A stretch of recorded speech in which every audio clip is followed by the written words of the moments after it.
pour faire du cinéma, c'est simple.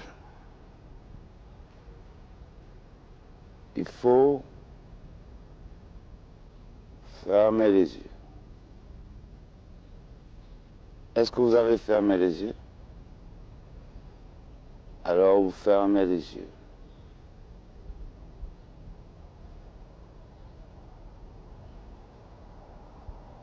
Vous voyez des points de lumière. Et puis, on ouvre les yeux. On a une histoire. L'homme que vous venez d'entendre, c'est Djibril Diop Mambéty, réalisateur sénégalais qui est l'une des figures du cinéma sénégalais et du cinéma africain en général. Et s'initier à ce type de cinéma, c'est quelque chose qui m'est un peu plus difficile, contrairement aux pays que j'ai présentés durant mes premiers podcasts. Parce que, étant français, familier de la culture japonaise et intéressé par la Corée du Sud, il en est tout autrement pour le Sénégal, où il s'agit surtout d'un territoire dont j'ai beaucoup de choses à apprendre. Et je suis en plus curieux de connaître le Sénégal et son art. Après, faut quand même trouver une porte d'entrée parce que le cinéma de Mambéty, il est pas évident à explorer, même si sa filmographie elle est mince. Il n'a fait que 7 films, incluant 2 longs métrages, et il n'est décédé qu'à 53 ans. Et le fait de ne pas avoir toutes les références du réalisateur et du film dont on va parler, ça m'a rappelé que le cinéma africain, c'est un savoir dont j'ai d'énormes lacunes. Et je trouve que c'est là que le défi est excitant. C'est le fait d'entrer dans un monde sans avoir beaucoup de codes, quand bien même, on parle français au Sénégal. Donc, on va parler d'un film que je trouve captivant, c'est un classique emblématique du cinéma post-colonial, et on va se perdre et se retrouver dans cette odyssée déroutante, venant enrichir une imagerie du cinéma mondial. Bienvenue sur cet essai sur le cinéma, consacré à un film sénégalais sorti en 1973 et réalisé par Djibril Diop Mambéty, Touki Bouki. Et c'est un film que j'ai découvert en 2024, c'était il y a quelques mois. Alors déjà, il y a quelque chose que j'ai voulu savoir, c'est le nombre de films sénégalais qui existent selon l'IMDb. Vous savez, l'IMDb, c'est l'Internet Movie Database, un site où on peut voir beaucoup d'informations sur les films, comparé aux pays les plus prolifiques afin de mesurer la différence, en prenant en compte quelques détails tout de même, que cela inclut les films disparus, les projets de films annoncés ou de films pas encore sortis. Et en plus, c'est un site américain. Et bien sûr, tous les pays que je vais citer, ils n'ont pas commencé à faire des films au même moment, surtout le Sénégal qui est devenu indépendant le 4 avril 1960. Donc au moment où j'écris ma vidéo, j'ai fait une recherche en sélectionnant uniquement le premier pays cité pour un film sur sa fiche IMDb, vu qu'un film peut avoir plusieurs nationalités, et je simplifie le processus. Donc ça comprend les films, les courts-métrages, les vidéos et les téléfilms. Ça donne quoi du coup? Alors pour les États-Unis c'est plus de 827 000, pour le Royaume-Uni plus de 170 000, pour la France plus de 97 000, pour l'Inde plus de 90 000, pour le Japon plus de 62 000 et pour le Nigeria 9 998, on est presque aux 10 000. Et c'est effectivement le Nigeria un grand producteur de films en Afrique. Et le Sénégal 316. Donc la différence elle est bien sûr colossale. Et en 73 il n'existait que 26 films sénégalais. Donc en fait parler de ce cinéma, c'est déjà une démarche particulière. Alors, on parle pas non plus d'un pays où le cinéma est rare, mais pas très fréquent non plus. Et je vais donc présenter un petit peu le réalisateur. Et bien déjà, Djibril Diop Mambéty, il est né en 1945 à Dakar, et c'est un enfant qui a connu la naissance du Sénégal indépendant. Et très jeune, il se passionne pour le théâtre, pour la musique et pour le cinéma. Alors, de ce que j'ai compris, d'après les informations que j'ai eues, il n'a jamais été formé dans une école artistique en particulier, et ça c'est important à souligner. Touki Bouki, c'est le fruit d'un autodidacte qui n'a pas cherché à imiter les codes occidentaux, mais plutôt à les détourner pour créer un langage qui lui est propre. Par contre, ce que disait son frère, Wassis Diop, c'est qu'il a été acteur par le passé. Et je vais placer le film dans son contexte. Donc, Mambéty, il a 28 ans quand le film sort en salle. Juste 28 ans. Dans un Sénégal qui est fraîchement indépendant. Et il s'agit de son premier long métrage. J'ai bien dit long métrage parce que les autres qu'il a fait, c'est des courts et des moyens métrages. L'autre long métrage qu'il a fait, c'est Yen, en 92. Et cela arrive dans une époque charnière. Le Sénégal, il vient à peine d'entrer dans sa deuxième décennie post-indépendance. Donc c'est un pays jeune, qui est plein de contradictions, à l'image de ses habitants tiraillés entre tradition locale et influence occidentale. Et nous sommes dans une période de tension, où les jeunes nations africaines cherchent leur voie entre décolonisation politique et décolonisation culturelle. C'est une œuvre qui a été tournée en 1972, dans des conditions extrêmement précaires, hein, avec une seule caméra et très peu de pellicules. Et même le choix des acteurs s'est fait dans un cercle très proche, donc en fait on est avec des moyens très très limités. Mambéty, ce n'est pas non plus un cinéaste comme les autres, mais pour autant il ne travaillait pas en vase clos. Il connaissait les grands noms du cinéma africain de son époque, notamment Ousmane Sembène, qui est l'un des pères du cinéma sénégalais. Mambéty choisit une approche radicale, presque anarchiste, à contre-courant du cinéma de la parole, prôné par Sembène. Mais Touki-Bouki se distingue de Sembène par sa forme. Parce que là où Sembène il privilégie une narration didactique, presque linéaire, comme La Noire de Oxala, Mambéty choisit l'ellipse, le collage et le choc. Et on peut lire Touki-Bouki comme une réaction au cinéma de Sembène, une tentative de libération des codes trop rigides, selon Mambéty bien sûr. Et Mambéty disait que le vrai cinéma africain devait refléter la complexité, le chaos et même la folie de la société africaine postcoloniale. Et c'est donc une déclaration d'intention, voire même une intention avant-gardiste. Et donc Touki-Bouki, ça signifie quoi? On va parler du titre, donc c'est le voyage de la hyène. Tout est déjà dit dans l'intitulé. La hyène, c'est un animal symbole, c'est l'image de la marginalité. Et nos deux personnages principaux, ce sont des marginaux. La hyène, c'est aussi le réalisateur lui-même. En fait, Touki-Bouki, ça signifie le rêve, c'est l'envie de s'évader, ainsi que la peur du changement. Et dans un échange entre le frère du réalisateur Wassis Diop, qui est musicien, et la nièce de Djibril, Mati Diop, réalisatrice qui est la fille de Wassis Diop, je pense que si vous suivez un petit peu le cinéma africain de ces dernières années, le nom de Mati Diop vous dit quelque chose. Et bien tous les deux ils reviennent sur ce que veut dire Touki-Bouki, et sur le film en général, et Wassis il dit que l'homme il est proche de la hyène, il est complexe comme la hyène, et de nombreux contes africains ont un personnage important qui est une hyène, et la conception même du film aura été faite selon le feeling de Djibril, s'écartant légèrement de son scénario d'origine tel qu'il aurait été imaginé durant son écriture. Et donc, il confirme que son frère, de toute évidence, faisait un cinéma d'auteur. Moi, je trouve ça beau parce qu'on y voit une belle tendresse envers son frère, le présentant même comme différent des autres enfants durant leur jeunesse. Et il était, selon Wassis, un grand rêveur qui imaginait beaucoup d'histoires, hein, à l'image de l'ouverture du podcast lorsque vous l'avez entendu. Et ce long métrage, ce n'est pas un voyage héroïque, c'est plutôt un voyage ambigu, un peu glissant, qui est fait de ruses et de failles. C'est un road movie mental sur le déplacement, sur le fantasme d'un ailleurs, sur l'impossible départ même. Le film il est contemporain de son année de sortie. Et qu'est-ce que ça raconte? Ça suit Mori, joué par Magaï Nyang, un berger marginal qui chevauche une moto décorée de cornes de zébu, et Anta, qui est jouée par Marem Nyang, une étudiante marxiste et un peu intellectuelle, de ce qu'on peut comprendre. On va en revenir à la fin de la vidéo sur le fait que ce soit une étudiante et ce que ça veut dire exactement. Il rêve de fuir Dakar pour rejoindre Paris, mais ce rêve, tout comme le reste du film, c'est une illusion à la fois magnifique, hein, parce que ça peut être vu comme quelque chose de beau, mais c'est aussi tragique. Leur périple, il se construit un peu comme un parcours d'obstacles. Ils cherchent de l'argent par tous les moyens, ils vont mentir, ils vont voguer, ils vont trahir même. Ils représentent une jeunesse qui se sent pris entre les traditions et une modernité européenne fantasmée, surtout la modernité française. Donc déjà, on peut commencer par quelque chose que j'ai ressenti dans ce long métrage.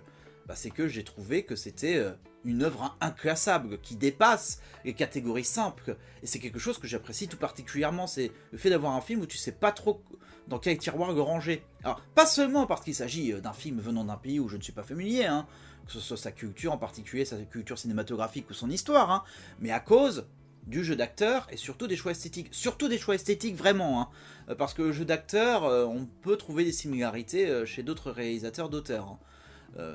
Et ce qui me fascine et me donne envie d'en savoir plus sur le cinéma de ce pays et de cette région aussi. Et Tokibuki, c'est une déchirure entre deux mondes, entre le rêve et la réalité, entre l'Afrique et l'Europe, et entre la terre et la mer. Et Mambéty, il construit son film un peu comme un rêve ou un cauchemar selon comment on voit le film. C'est une œuvre qui n'a pas vraiment de début, de milieu et de fin au sens classique. Le film, il fonctionne plutôt comme une série de tableaux impressionnistes et de fragments sensoriels. Le rêve et la réalité, ils se mélangent, les temporalités se brouillent, et cette construction non linéaire permet à Mambéty de casser les codes narratifs occidentaux pour proposer une narration qui épouse la forme d'un esprit tiraillé. Il mêle scènes de réalisme cru à des images surréalistes presque hallucinatoires. Et c'est un film qui désoriente et qui déroute volontairement.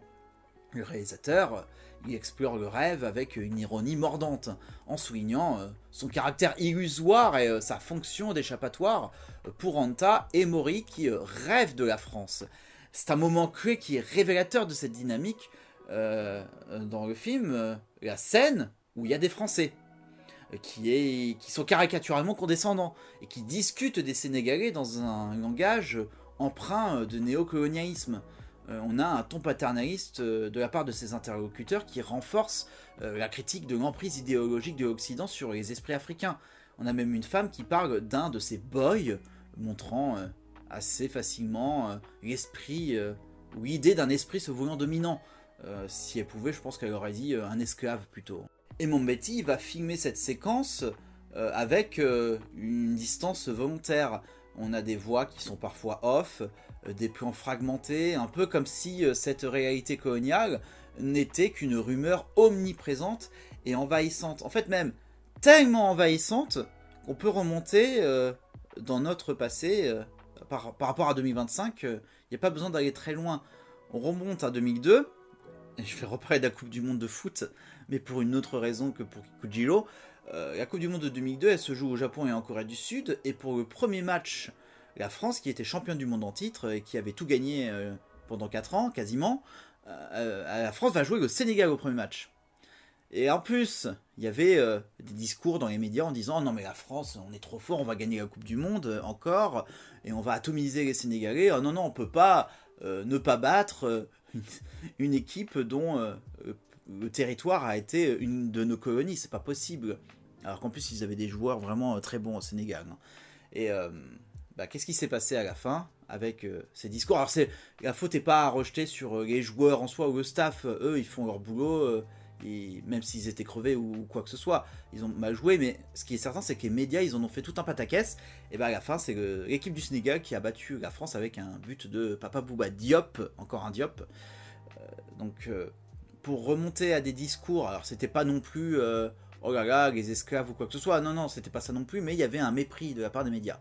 Donc il n'y a pas besoin d'aller remonter très loin. Et donc dans ce film, pour y revenir dessus, le rêve d'exil il est montré comme contaminé par ces représentations. Il ne s'agit pas simplement de partir vers un ailleurs, mais de rejoindre une image, je dirais, façonnée par l'idéologie coloniale. Et le regard des Français sur les Sénégalais devient ainsi une sorte de miroir déformant dans lequel les jeunes héros se projettent malgré eux. Et par des effets de montage rapides, de rupture de ton et de symboles récurrents, avec par exemple la moto ornée de cornes, les scènes de foule et les inserts sonores comme la chanson Paris de Joséphine Baker. Et Mambéty construit un rêve fragmenté qui est instable et même schizophrène. Alors je dis pas ce terme par hasard parce que le terme schizophrène il est employé par Wassis Diop à propos du film. L'Occident il devient un fantasme collectif autant qu'un piège individuel. C'est un rêve qui est séduisant, mais il est aussi construit sur le rejet de soi. Et en confrontant les propos méprisants des Français au désir d'exil de ces personnages, le réal il met en lumière le paradoxe fondamental suivant. Vouloir fuir un pays post-colonial pour rejoindre un ancien colonisateur dont le mépris subsiste. Le rêve n'est plus un espoir, mais c'est une impasse tragique. Et la fin du film, où Mori reste finalement seul, souligne cette désillusion. Le rêve de France qui s'effondre, laissant place à la réalité nue d'une identité en errance. Mambetti, en fait, il ne condamne pas ces personnages, mais il critique le pouvoir de l'imaginaire occidental sur les esprits africains. Il va révéler ainsi que le rêve d'Europe, nourri par la colonisation, c'est un mirage hérité d'un passé oppressif, et donc c'est un rêve qui trahit. Et dès le début du film, on voit un troupeau de zébus, qui est un animal bovin répandu en Afrique, reconnaissable par sa bosse sur le dos, ses longues cornes et son cou allongé. Et bah, rapidement, on va suivre un zébu dans un abattoir ayant un caractère brutal et symbolique, illustrant la violence, le sacrifice et le contraste entre tradition et modernité au Sénégal. Et cela amène un sujet qui est la mise en scène réelle, hein, c'est pour de vrai hein, ce qu'on voit, du dépeçage d'animaux, qui est montré crûment et sans artifice. Alors je peux aussi penser à un autre cinéma, celui de Louise Bouniel, comme Un chien andalou ou L'âge d'or, hein. Parce que comme chez Bouniel, il y a dans Touki-Bouki des séquences qui défient la logique narrative. On a ce zébu qui est sacrifié au début, avec aussi ces séquences répétées de la moto à cornes, les visions de Paris et les rêves d'argent. Et le cinéma en devient, chez Mambetti, un langage du subconscient, et c'est exactement ce que revendiquaient les surréalistes. Bon après, il est évident que la présentation de la cruauté animale, ce sera une barrière pour des spectateurs, hein. Donc rien que ça, je peux comprendre que on peut comprendre complètement qu'il n'ait pas envie de s'infliger ça.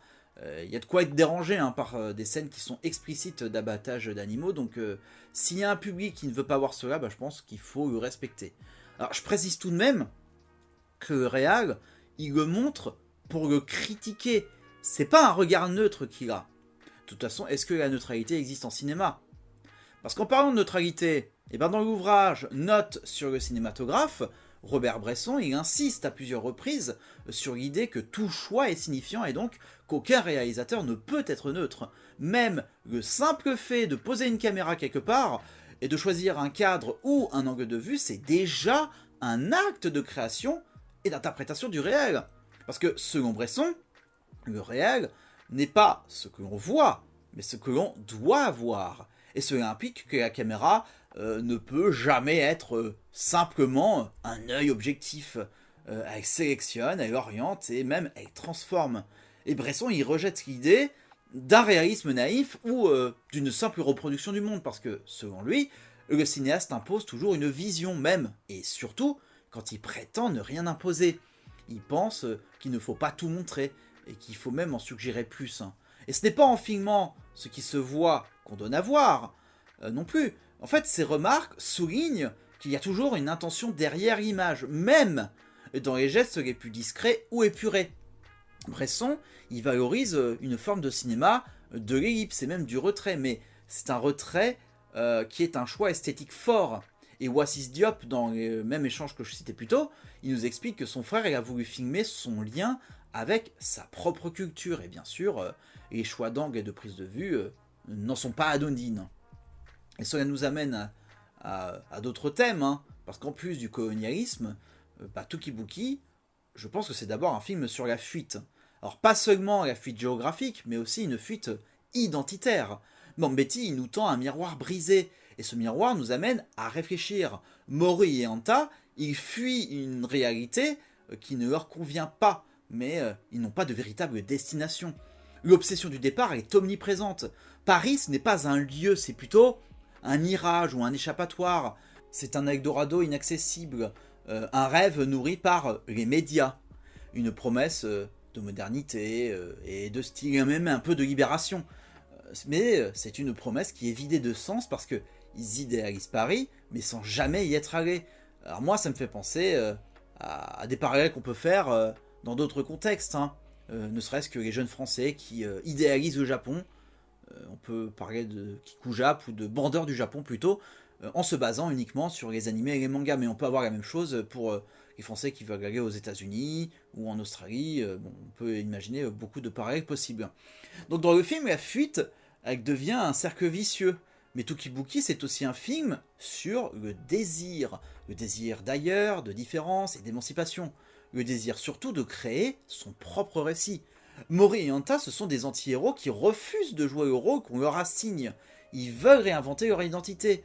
Et le couple ne fantasme pas seulement un lieu, mais une identité nouvelle, libérée de contraintes locales. Et c'est peut-être là, dans cette tentative avortée de devenir autre, que réside la poignante beauté du film. Moi je trouve que dans le film il y a une dualité identitaire. Le film il est traversé par le conflit entre tradition et modernité. Déjà la moto ornée de cornes de zébu que conduit Maurice, c'est un symbole éloquent avec un imaginaire hybride. Elle mêle le passé pastoral au futurisme citadin. Et de même, la bande-son alterne musique traditionnelle sénégalaise et variété française, notamment la chanson Paris de Baker, qui pourrait être vue un peu comme kitsch, mais qui revient comme une ritournelle obsessionnelle. Et cette chanson devient un refrain un peu ironique, un commentaire sur la naïveté du rêve occidental. Et les deux protagonistes sont eux-mêmes pris dans cette rupture. Maury, par exemple, il vit entre deux mondes. Il vient de la campagne, mais il rêve d'Occident.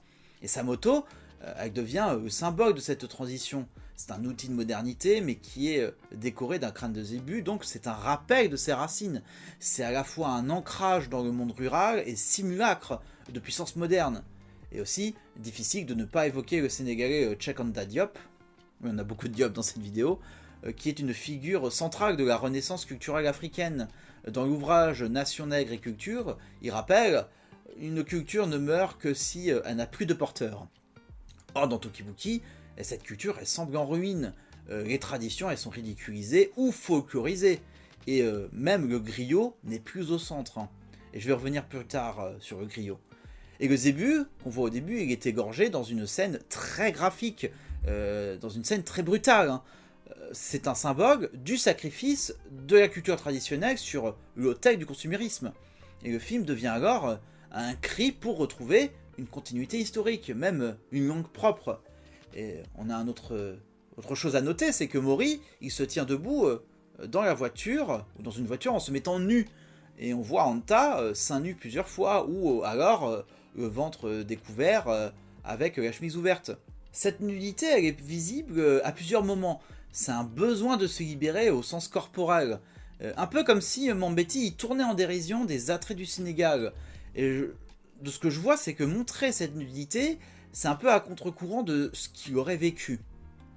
Cela est lié, je pense, aussi à une critique forte de la société sénégalaise post-coloniale qu'il fait. C'est une critique de la colonisation des esprits après les promesses de l'Occident qui n'ont pas été respectées. Le film il montre un pays fragmenté qui est tiraillé entre tradition figée et modernité importée. Dakar il est montré comme une ville fracturée. On y voit des quartiers traditionnels, des bergers et même des animaux sacrifiés, mais aussi de grandes avenues, des voitures occidentales et des bâtiments modernes. Et Mambéty, il ne filme pas un Sénégal éternel ou figé, il filme plutôt un Sénégal en mutation. Et l'ordre social semble absurde, grotesque même. Le rêve parisien des héros est fabriqué par les restes de la domination culturelle française. On y voit une violence sourde, même une forme de chaos. Et Mambéty filme cette désillusion avec un regard à la fois ironique et poétique. Il montre que le rêve d'Europe, c'est une chimère, et les personnages y finissent piégés. Le départ n'en est pas une libération, mais plutôt une fuite sans avenir. Si on parle de post-colonialisme, on peut penser au psychiatre martiniquais Frantz Fanon. Il disait dans Les damnés de la Terre, le colonisé est un être dans le devenir permanent. Il n'a pas d'être fixe. Il cherche un ailleurs où il pourrait enfin être. Et chez Mambéty, il n'y a pas de retour triomphant à la tradition. Il y a plutôt une critique amère de la perte de repères. Alors on a aussi un autre martiniquais, l'écrivain Aimé Césaire, rien à voir avec le personnage de la sitcom H, qui en offrait un éclairage en disant « Ma bouche sera la bouche des malheurs qui n'ont point de bouche ». Et Mambéty il donne aussi la parole aux sans-voix, des mendiants, des prostituées, des enfants et des figures grotesques ou tragiques. Il va critiquer aussi violemment les dérives du capitalisme, particulièrement dans sa forme néocoloniale. Le film il montre des bourgeois africains imitant les élites coloniales, même des militaires corrompus et des voleurs déguisés. Et à travers des scènes absurdes comme une scène de vol, il va dénoncer l'absurdité d'un système où les pauvres rêvent de devenir riches sans remise en question du modèle lui-même. On a même une scène très forte, celle d'un combat de lutte mis en scène comme un spectacle grotesque. C'est une métaphore puissante de l'exploitation, de la violence sociale qui est devenue arène pour amuser la foule. Et Mori et Anta, ils sont exactement cela. Ce sont des figures décentrées, qui sont coupées de leur culture, mais jamais vraiment intégrées dans la modernité occidentale. Leurs gestes, ils sont ceux d'une jeunesse qui oscille entre affirmation et désillusion. Et la terre de la Teranga qu'il filme, c'est un espace de fracture.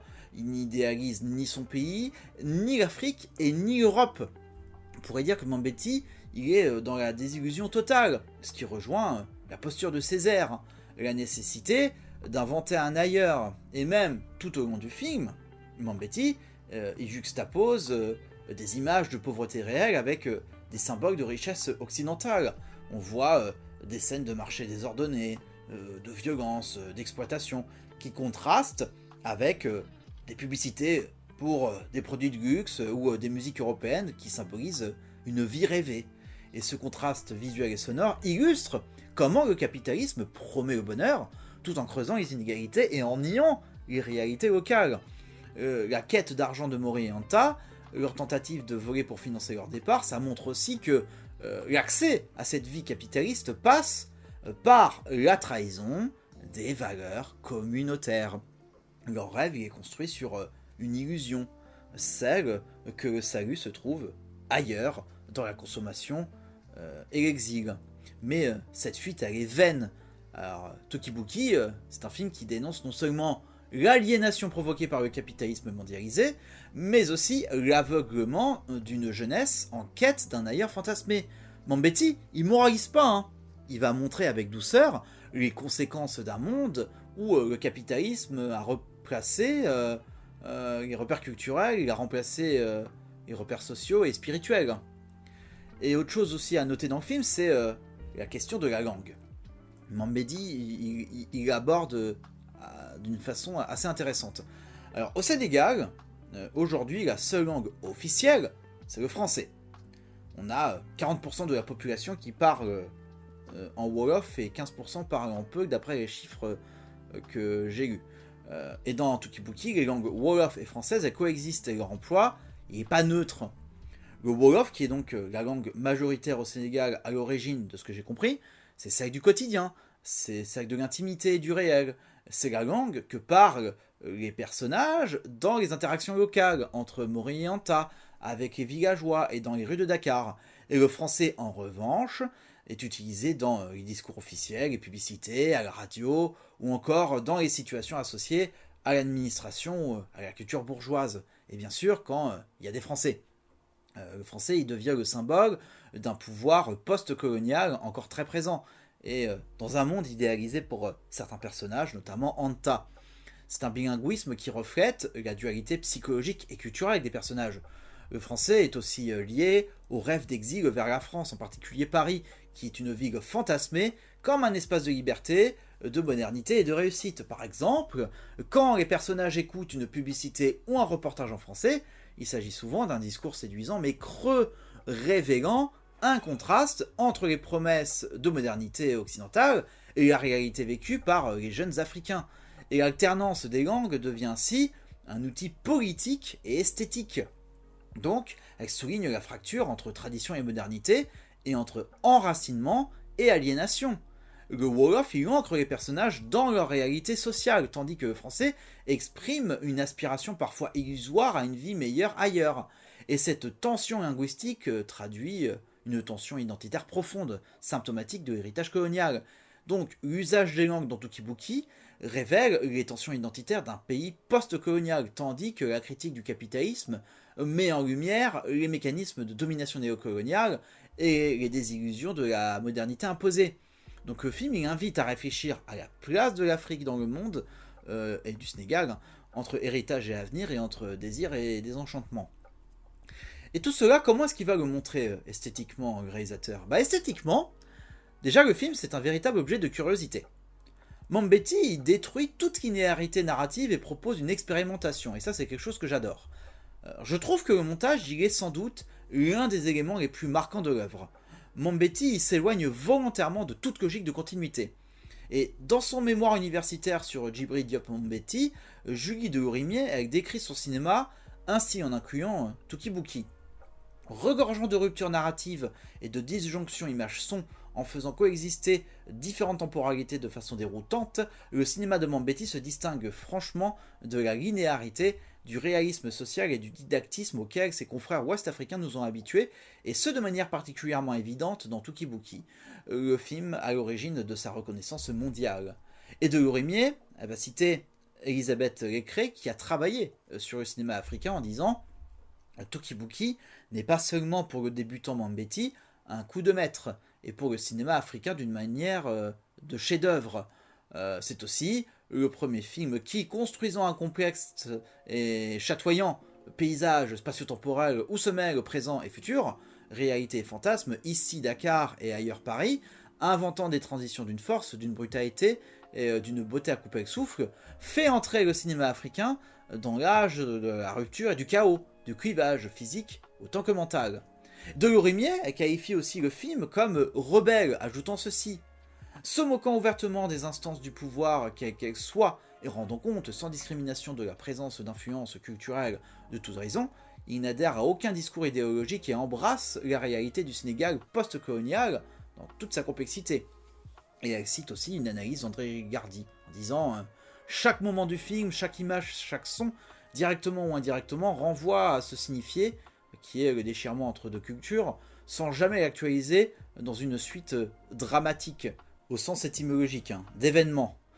Au système logico-temporel chargé habituellement de figurer l'histoire d'une destinée, se substitue un mode de construction étoilé où la solidarité des termes et la cohérence du texte s'affirment dans un jeu de relations multiples, à la fois thématiques et symboliques, et que le spectateur doit saisir moins dans la successivité causale que par une opération de type synthétique. Donc Mambéty utilise un montage associatif, presque cubiste, où les plans ne s'enchaînent pas toujours de façon logique, mais plutôt émotionnellement ou symboliquement. Le montage il est syncopé, un peu à la manière d'un collage. On peut dire que c'est un découpage kaléidoscopique. Et les scènes elles s'enchaînent de façon un peu dissonante, et le récit il se déroule par fragments ou par vision. Le cinéaste il convoque des images surréalistes, un peu absurdes, comme la séquence fantasmatique du bateau vers Paris. Mori et Anta il rêve de Paris. On entend en boucle Paris de la chanson de Baker pendant qu'on voit des images d'un bateau avec des touristes, des vêtements chics. Et ce montage répétitif, presque hypnotique, ça crée une obsession visuelle. Et la musique, elle revient de manière insistante, un peu comme si on en avait marre, c'est jusqu'à la nausée. Et on est dans la tête des personnages et dans leur fantasme de départ. Et cela traduit leur chaos intérieur. On note aussi l'utilisation de jump cut, de superposition d'images et de ralentis. Le montage éclaté du film rappelle le cinéma de Jean-Luc Godard, mais ce n'est pas une imitation. Delourimier mentionne la comparaison à Godard dans son mémoire. Mambéty utilise la discontinuité comme outil critique, avec la cacophonie, avec les ruptures et les ralentis absurdes. Tout cela fait surgir le malaise. Il ne s'agit pas de raconter une histoire, mais de déranger la perception. Et on a une autre comparaison possible avec Sergei Eisenstein, qui était un théoricien du montage intellectuel. Eisenstein, il parlait de montage des attractions, juxtaposer des images sans lien logique, mais qui, mises ensemble, créent un sens nouveau. Et c'est exactement ce que fait Mambéty. Par exemple avec des scènes de violence entrecoupées d'images de moutons ou de cornes de zébu qui créent un effet de choc visuel et même intellectuel.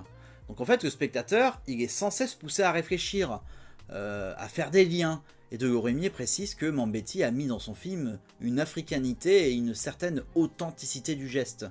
Donc forcément c'est un style qui déroute, mais ça rend le film vivant. Alors il est clair qu'on a affaire à un long métrage avec une sacrée énergie. Ce n'est pas un film figé, c'est un film en mouvement perpétuel qui évolue au rythme des pulsions de ses personnages.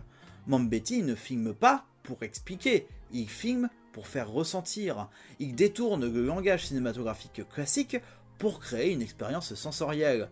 Et dans l'errance de Mori, on retrouve des échos de Jean-Paul Sartre et d'Albert Camus. L'univers du film il est absurde, il n'a pas de logique narrative traditionnelle, et le monde que filme Mambéty est en perte de sens. Et comme Meursault dans L'étranger de Camus, Maury semble étranger à tout, y compris à lui-même. Et dans L'être et le néant, Sartre disait l'homme est une passion inutile. C'est là qu'on peut parler de déconstruction au sens de Jacques Derrida. La forme même du récit est minée pour interroger les récits dominants. Mambetti, il était fasciné par le cinéma européen, en particulier la nouvelle vague française, mais il en donne ici sa propre relecture.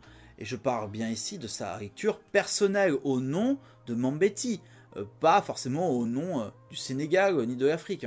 Parce que plutôt dans un podcast, je parlais d'identité et je considère qu'un être a ses pensées qui vont s'adapter à ses origines et à son éducation. Donc je vois Mambetti comme un Sénégalais, tout comme je vois Kitano comme un Japonais, Carnet comme un Français et Hong comme un Sud-Coréen. Et chacun a découvert des choses d'ailleurs qui ont influencé l'horreur. Lui, Mambetti, c'est un autodidacte. Il s'éloigne des canons du réalisme social habituel dans le cinéma africain de l'époque pour proposer quelque chose, je trouve, de beaucoup plus personnel. Chez Mambetti, on voit un usage très particulier du non-sens et de l'absurde qui rappelle les surréalistes ou les dadaïstes. Mais chez Mambetti, ce n'est jamais gratuit. C'est une manière de représenter la confusion mentale d'une jeunesse sans repère. La caméra est parfois à l'épaule, mobile, elle est nerveuse. Les plans sont des fois très courts, ils sont fragmentés.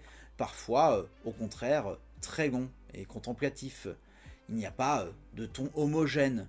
On passe du burlesque à la violence et du grotesque à la poésie en quelques secondes.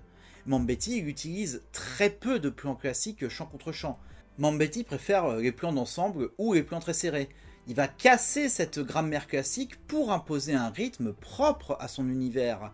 Et on note l'usage fréquent de plans symboliques, par exemple la fameuse moto de Maury qui est surmontée d'un crâne de zébu. Et ça revient dans tout le film presque comme un motif visuel, et ça devient le symbole du syncrétisme africain. C'est à la fois une modernité mécanique et une puissance mystique. Et on a un autre exemple frappant, la séquence dans le cimetière de voitures, avec des plans lents, contemplatifs, qui montrent des carcasses rouillées, comme les restes d'un monde ancien, ou d'un rêve qui n'a jamais eu lieu. C'est un moment suspendu, visuellement très fort, qui sert aussi de métaphore. Alors on a aussi quelque chose qui saute aux yeux, c'est le contraste entre deux mondes. D'un côté, on a un Sénégal réel, qui est brut, qui est aride et qui est fait de poussière, de bétail et de pauvreté. Et de l'autre, on a le fantasme de Paris. C'est l'Europe, le luxe et la modernité. Ce contraste, il est incarné visuellement par des objets. La moto ornée de cornes de zébu, par exemple, c'est l'un des symboles les plus puissants du film. La moto, c'est la modernité, c'est la vitesse, c'est l'évasion. Les cornes, c'est la tradition et c'est l'enracinement. C'est un mélange incongru qui crée une image de syncrétisme. La jeunesse sénégalaise, elle est entre deux mondes. Elle est en tension constante. On a des maisons délabrées et des villas occidentalisées.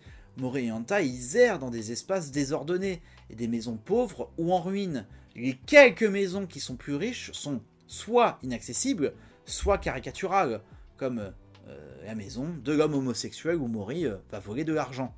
Cela symbolise la fracture sociale, mais aussi la façade de modernité déconnectée de la réalité.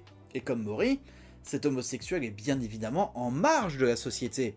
Et d'ailleurs, l'inclusion d'un tel personnage, bien que brève, elle est notable dans le contexte du Sénégal de l'époque. Parce qu'en 1973, l'homosexualité au Sénégal, c'était pas explicitement criminalisé d'après le code pénal qui était hérité de la colonisation française. Toutefois, l'article 319 du code pénal sénégalais, donc hérité du droit colonial, punissait les actes contre nature lorsqu'ils étaient commis avec un mineur ou dans des circonstances aggravantes. En pratique, l'homosexualité entre adultes consentants était tolérée en apparence, mais souvent réprimée à travers d'autres chefs d'accusation vagues, comme l'outrage public à la pudeur, ou des arrestations arbitraires. Donc soit pas interdite expressément, mais réprimée dans les faits. Et le Sénégal, c'est un pays majoritairement musulman, environ, si on prend les chiffres d'aujourd'hui, 90-95%.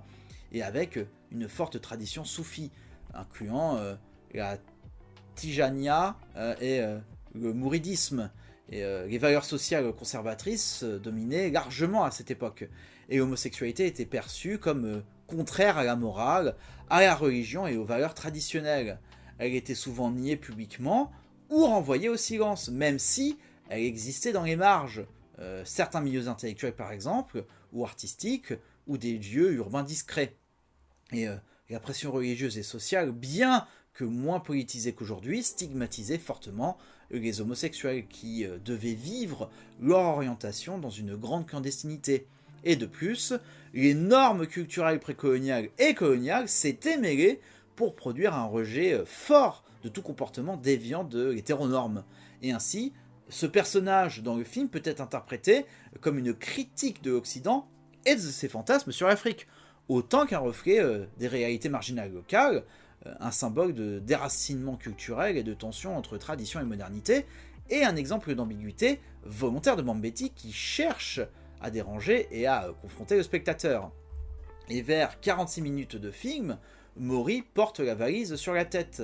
Il est accompagné d'Anta, et c'est un geste qu'on voit, le fait de porter la valise sur la tête qui est en soi très évocateur de plusieurs couches de sens, à la fois culturelles, sociales et politiques. D'abord, ce geste, c'est une pratique courante dans de nombreuses régions d'Afrique de l'Ouest, notamment en milieu rural ou dans les marchés, et cela renvoie à une réalité quotidienne. Le transport manuel d'objets lourds en l'absence d'infrastructures modernes. Ici, il devient aussi une métaphore du fardeau. C'est celui de l'exil, celui du rêve de départ. Et la valise bleue, qui est usée et même imposante, ça symbolise le désir d'évasion, celui de la migration, peut-être vers la France ou ailleurs. C'est un fantasme occidental récurrent dans le film. Cette valise, c'est le réceptacle des rêves, c'est le réceptacle des illusions et des espoirs des protagonistes. Et portée sur la tête, elle devient presque un prolongement de l'esprit et du mental. Et les pensées sont occupées par ce désir de partir.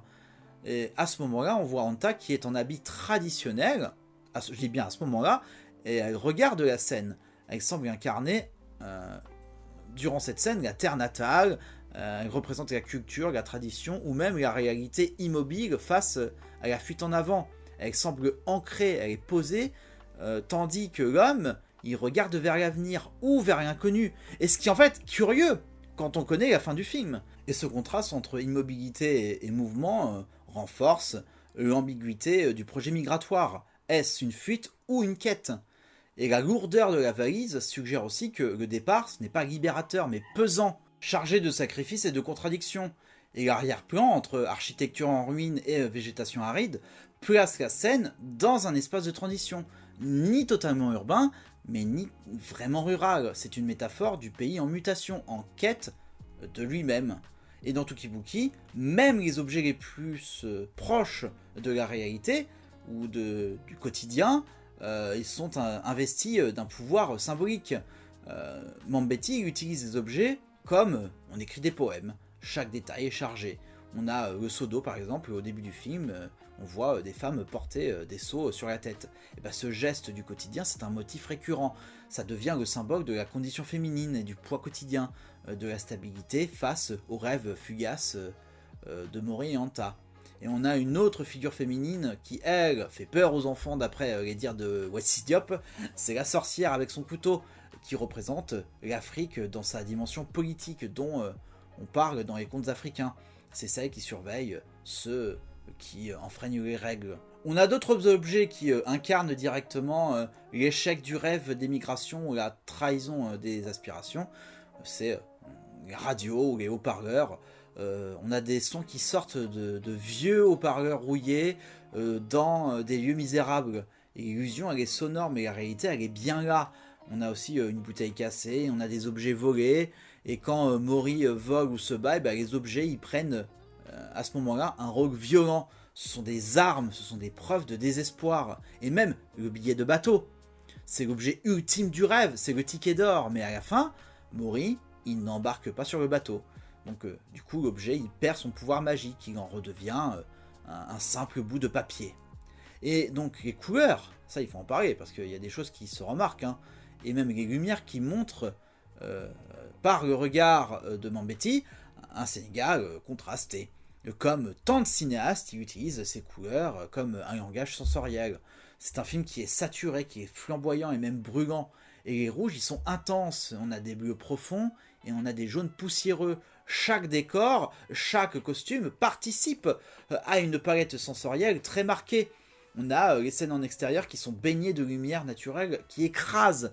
Et le soleil du Sénégal devient alors presque un autre personnage.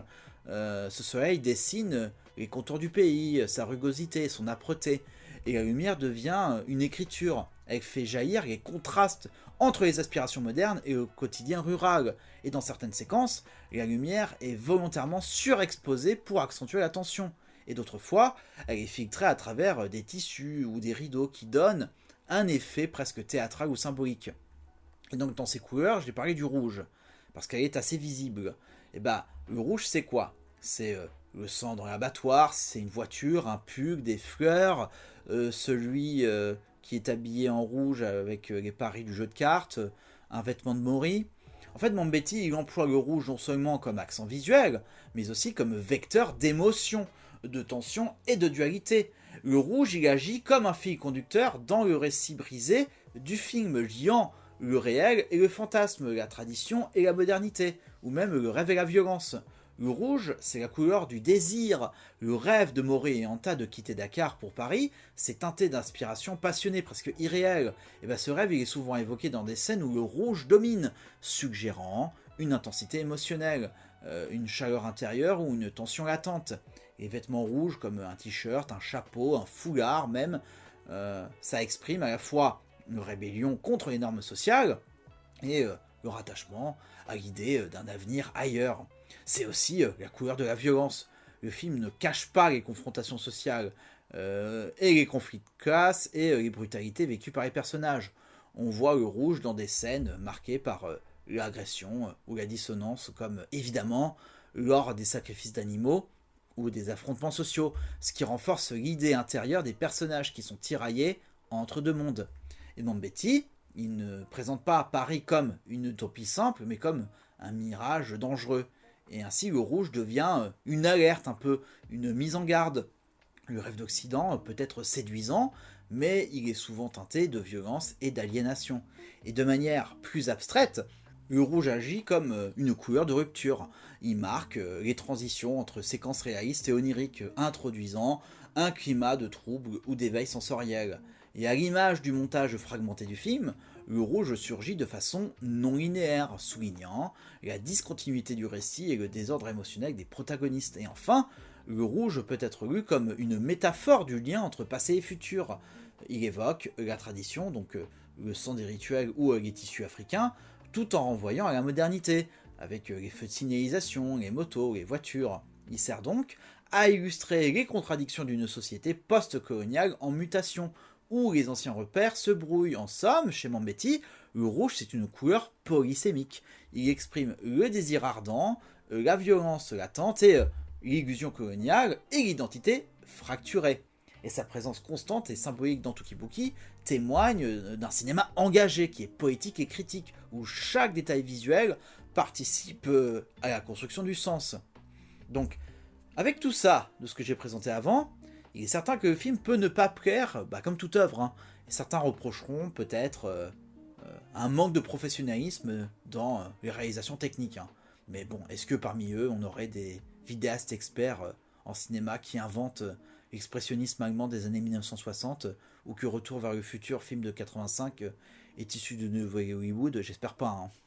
Eh bien, malgré le peu de moyens qu'il avait à disposition, le réal a su créer un style unique et audacieux. Les imperfections, entre guillemets, elles sont intégrées dans une esthétique volontairement brute, hein. C'est une esthétique ancrée dans le réel sénégalais, loin des normes occidentales. Cela donne au film une authenticité rare. Il reflète un art indépendant, hors des contraintes coloniales de forme et de fond. C'est un film qui est également une cartographie mentale. Les espaces ne sont pas neutres, ils sont l'extension des états d'âme des personnages. On a le port de Dakar qui est le lieu de tous les fantasmes, des départs vers l'Europe, et c'est un décor vaste mais qui est contrôlé, qui est sous surveillance. Le rêve il s'éloigne dès qu'il devient concret.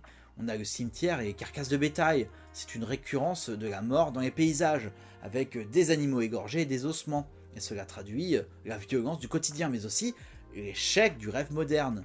Le Sénégal ici, ce n'est pas un lieu mort, mais c'est un lieu sacrifié. On a aussi les escaliers et les routes sans fin. Les personnages y marchent souvent sans but. Les routes, elles sont souvent poussiéreuses.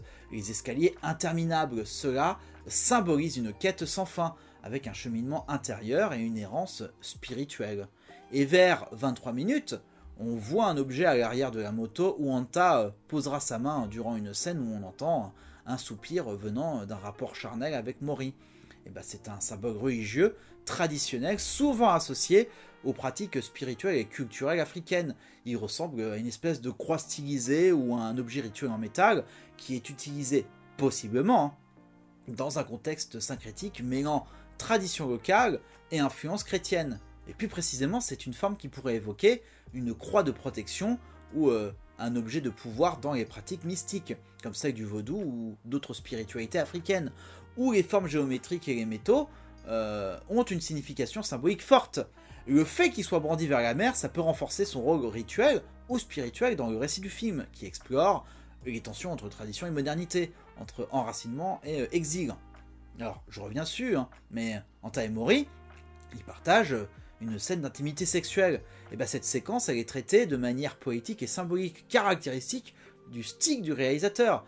Elle intercale cette séquence des images de la mer avec des plans de la main d'Anta agrippant la moto de Mori, accompagnés de gémissements suggérant l'acte sexuel. En fait, le montage il se conclut par le bruit d'une vague qui s'écrase sur le rivage, renforçant l'association entre le désir, la liberté et l'évasion. Et cette scène illustre la manière dont Mambéty utilise le symbolisme et le montage pour exprimer les émotions et les aspirations de ses personnages, plutôt que de recourir à des représentations explicites. Le film dans son ensemble, il est imprégné de cette esthétique expérimentale, mêlant réalisme social et séquences surréalistes pour explorer les tensions entre tradition et modernité, ainsi que les rêves d'exil de la jeunesse sénégalaise. On a aussi un drôle de choix que celui de l'homme en peau de bête, brandissant un bâton dans un arbre. C'est un homme blanc qui rappelle Tarzan. Alors, il a un accoutrement rudimentaire et une coiffe sauvage, avec un comportement théâtral. Et ben, ce personnage, il incarne une critique symbolique du colonialisme et de l'imaginaire occidental sur l'Afrique. Tarzan, figure de l'homme blanc, roi de la jungle, il est ici tourné en dérision. Et le fait qu'il soit en hauteur, en position dominante, bah, ça peut être lu comme une allégorie de la position coloniale, mais son aspect ridicule et sa posture décalée, ça trahit une perte d'autorité ou une illusion de grandeur. On peut pas dire qu'il soit majestueux, mais qu'il est plutôt caricatural, il est presque clownesque, soulignant le décalage entre la réalité africaine et les fantasmes occidentaux. Mambéty utilise cette figure pour subvertir les mythes hollywoodiens et dénoncer la manière dont l'Occident s'est approprié et réécrit les récits africains à travers des clichés. Ce personnage ne fait rien de significatif, Il mime, il regarde et il existe comme une ombre d'un mythe dépassé, ce qui pourrait symboliser une présence coloniale résiduelle, vide de sens mais encore visible. Et cette mise en scène dans l'arbre, isolée et décoratif, elle évoque aussi l'idée d'un homme hors sol, étranger au vrai contexte culturel et social sénégalais et même africain. Et ce faux Tarzan, c'est une figure presque grotesque du colonialisme et de l'exotisme fabriqué. Et Mambéty, il le place volontairement en marge pour mieux en révéler l'absurdité. Et sa présence, elle interroge la manière dont l'Afrique est vue, représentée et fantasmée par ceux qui prétendent la dominer. Et puis je me suis posé une question, comme à chaque film. Pourquoi Mambéty a fait ce film ? Alors, je pense peut-être pour tordre le cou aux normes, pour réveiller un cinéma africain qui, depuis ses débuts, était pris dans un réalisme un peu pesant, peut-être pour dire qu'il existe un autre langage, une autre manière de raconter l'Afrique, de l'habiter et de la quitter. En tout cas, Touki-Bouki, c'est un film libre, ça c'est sûr, il est radicalement libre. C'est un film qui ne veut pas plaire, mais qui veut marquer. Et, il y réussit, parce que il est dans une sincérité foudroyante. Il nous parle de nous, de nos rêves inaccessibles, de nos départs manqués et de nos illusions perdues. C'est un peu une œuvre révolutionnaire. Il s'inspire de la nouvelle vague française, mais il y ajoute une énergie, un humour et même une rage qui lui sont propres. Dès les premières minutes de film, on retrouve la grammaire godardienne. Des coupes franches, des montages discontinus avec une narration éclatée et surtout un mélange d'humour, d'absurde et de politique. Il y a un film auquel on peut penser, c'est À bout de souffle. Mambetti, il s'en inspire à plusieurs niveaux. Maury, dont la posture peut rappeler celle de Jean-Paul Belmondo, qui est insolent, libre et presque désinvolte, et il marche dans un monde qui ne lui correspond pas. On a aussi le duo de marginaux qui cherche à fuir une réalité oppressante. C'est aussi un écho à Pierrot le Fou. Mais Mambetti, il ne copie pas Godard, il le digère et il le transforme. Et là où Godard est ironique, je trouve que Mambetti, il est plutôt lyrique. Et là où Godard joue avec les signes, je dirais que Mambetti joue plutôt avec la mémoire coloniale. Alors, ce n'est pas un hommage servile, c'est une réappropriation post-coloniale. Et un autre registre dans lequel Mambetti puise, je trouve, c'est celui des films de rébellion, des anti-héros, voire des westerns. Et on retrouve des éléments de cinéma américain, notamment dans la musique, comme des musiques de western spaghetti, et dans le ton. Maury et Anta, ce sont des marginaux, ce sont des hors-la-loi modernes. Ils errent dans Dakar, comme des cow-boys dans le désert, ils sont incompris, ils sont solitaires. Alors on peut évoquer ici Bonnie and Clyde d'Arthur Penn. C'est un couple en cavale dans une société qui ne leur offre aucune place. C'est un parallèle possible. Et Mambetti, donc, je vous l'ai dit, il ne cherche pas à raconter une histoire linéaire. Il évite le didactisme. Il veut ressentir une époque. Et la structure des films, elle est éclatée. Sa structure est là pour montrer une époque en éclat. Et il veut parler de cette jeunesse sénégalaise qui est fascinée par l'Europe, notamment la France, mais profondément enracinée dans un sol qui la retient. Et dans son mémoire, Delorimier présente le film de Mambetti, comme l'indique le titre de son travail, c'est un film griot. Donc le concept de film griot en rapport avec le cinéma de Mambetti, ça renvoie à une forme cinématographique inspirée de la tradition orale africaine, notamment celle du griot, qui est une figure emblématique de la mémoire collective et de la transmission des savoirs. Le griot, il est à la fois conteur, il est historien, il est poète et il est musicien.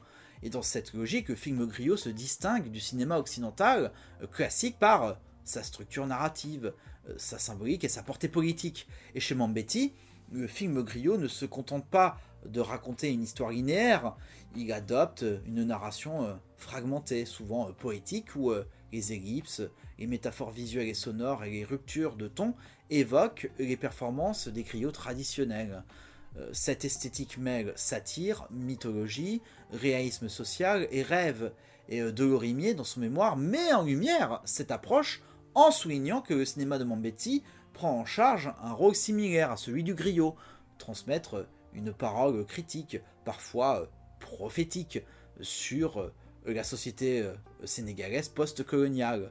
Et le film devient alors un médium de contestation, de mémoire et de transformation. Le film griot, il privilégie l'oralité, la musique, les proverbes, et il utilise les sons et les images comme des instruments de narration à part entière. Il refuse les codes imposés par le cinéma occidental pour affirmer une voix africaine singulière qui est enracinée dans ses traditions, mais tournée vers l'avenir. En somme, un film griot, c'est un cinéma de la parole. C'est une œuvre à la fois esthétique, politique et spirituelle, où le cinéaste, tel un griot moderne, interroge le passé. Il observe le présent et il éclaire les chemins à venir. Et on a parlé du son et de la musique. Et chez Mambetti, le son c'est une matière brute. La bande sonore qui est riche en bruitage et en musique discordante, elle crée un effet de dépaysement constant. Il y a des bruits de rue, des cris et des coupures et des silences étranges. Et surtout, il y a cette chanson obsédante, Paris de Joséphine Baker, qui revient comme une ritournelle, presque comme une hallucination sonore dont j'ai parlé plus tôt. Et cette musique, elle n'est pas illustrative, elle est mentale et elle est psychique. Elle traduit les obsessions des personnages. C'est un choix qui est hautement cinéphilique.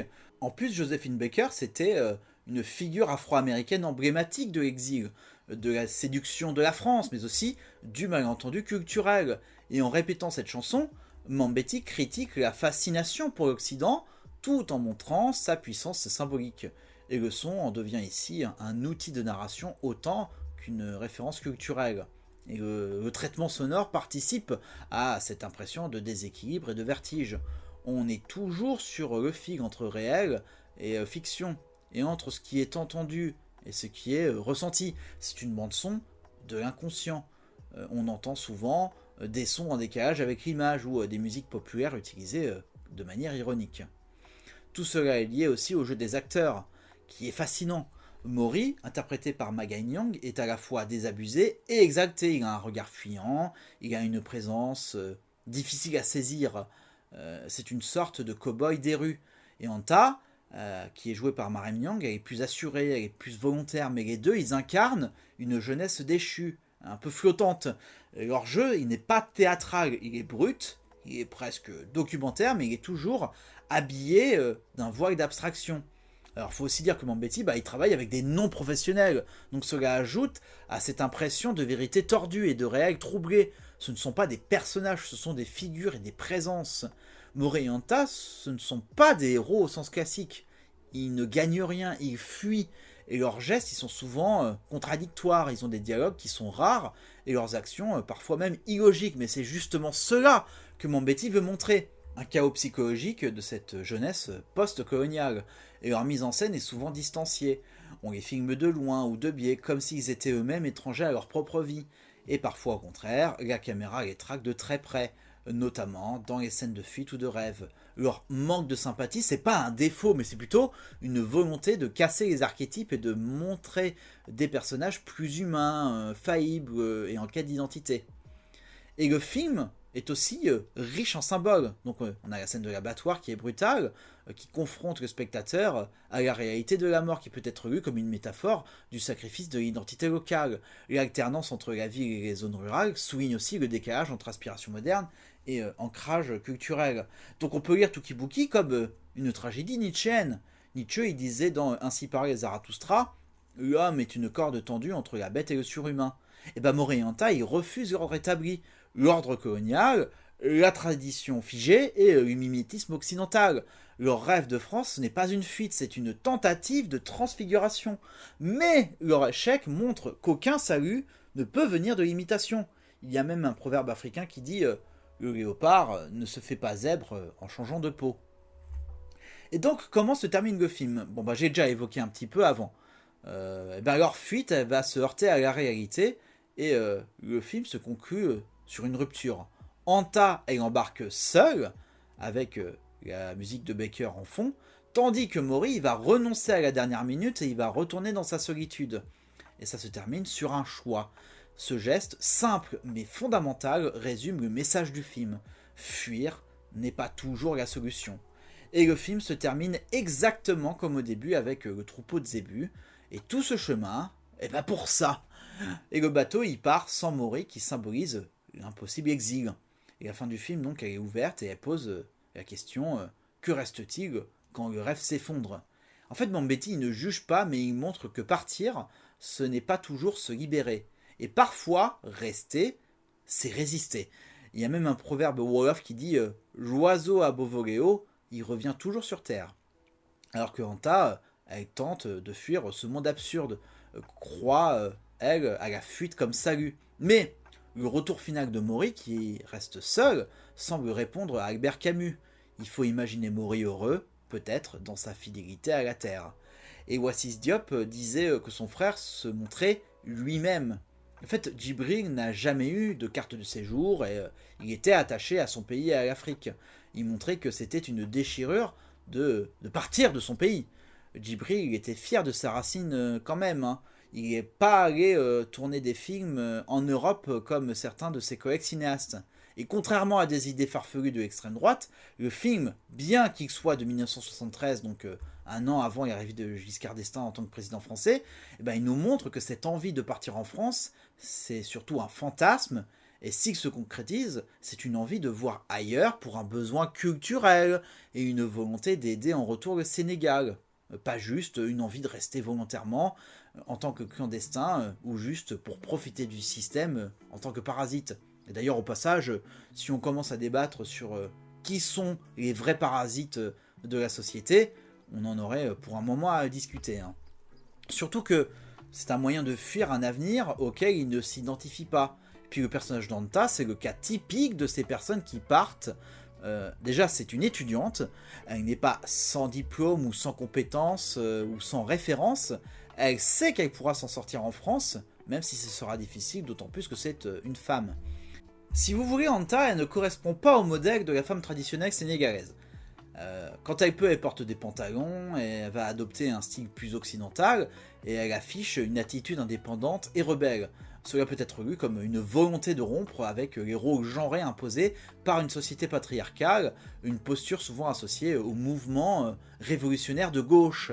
Et à cette époque, les milieux étudiants africains, notamment dans les pays post-coloniaux, ils étaient souvent des foyers de contestation politique et d'idéologie marxiste.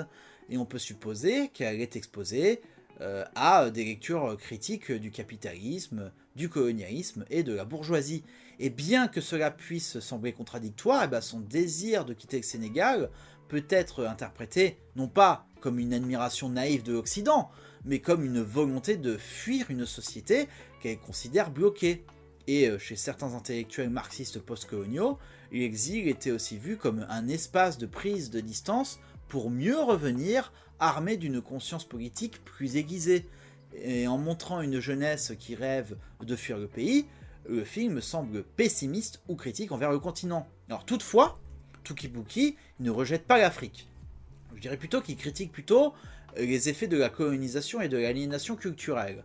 Le film dénonce plutôt le mirage de l'Europe et il interroge le spectateur. Est-ce que fuir, c'est vraiment la solution ? À la fin du film, avec Maury qui renonce à partir, ça montre une prise de conscience lucide, peut-être, sur la nécessité de construire quelque chose chez soi. Il critiquait déjà la société sénégalaise dans ses films précédents, dont Badou Boy et Contrast City. Et de Lorimier encore, je l'aurais cité souvent dans cette vidéo, elle cite la journaliste Catherine Ruel dans son mémoire à propos de la réception du film à sa sortie. Le film a été assez mal reçu, les gens n'ont pas compris à l'époque. Ça l'a fait souffrir, il savait qu'il avait fait quelque chose que les gens ne comprendraient que plus tard. En tout cas, moi j'ai essayé de comprendre ce qu'il a voulu dire du mieux que j'ai pu. Hein. Alors comment est-ce qu'on peut conclure sur ce film ? Touki-Bouki, il n'a pas besoin d'une clé d'interprétation. C'est un film qui est provocateur et qui est éclaté et qui résiste presque à l'analyse et quelque part c'est tant mieux. Ce qu'il faut, c'est le ressentir et le laisser résonner en nous. C'est un film de l'âme et de l'instinct.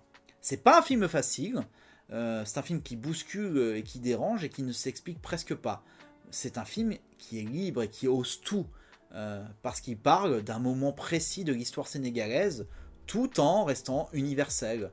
Mambéty ne voulait pas faire un film de propagande, il voulait faire un cinéma de choc, un cinéma de poésie.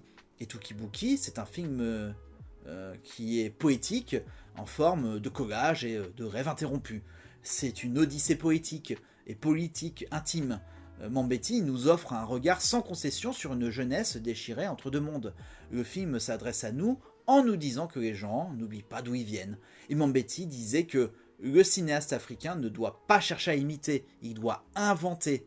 Et c'est exactement ce qu'il fait ici. En empruntant les outils du cinéma mondial, il crée un langage propre. C'est un cinéma de l'entre-deux, un cinéma de la fuite, du rêve et de la désillusion. C'est une œuvre qui a laissé une influence dans la culture populaire aussi. Je vous invite, par exemple, à regarder des références du couple de la moto dans des choses comme la tournée de Jay-Z et Beyoncé. Et à noter aussi que Martin Scorsese a participé à la restauration de ce film pour le garder dans la postérité. Donc merci Martin.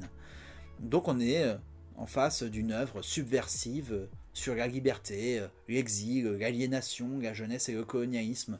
C'est un film qui se vit, c'est un film qui vous regarde autant que vous le regardez. C'est un film qui est un cri et sur un fantasme.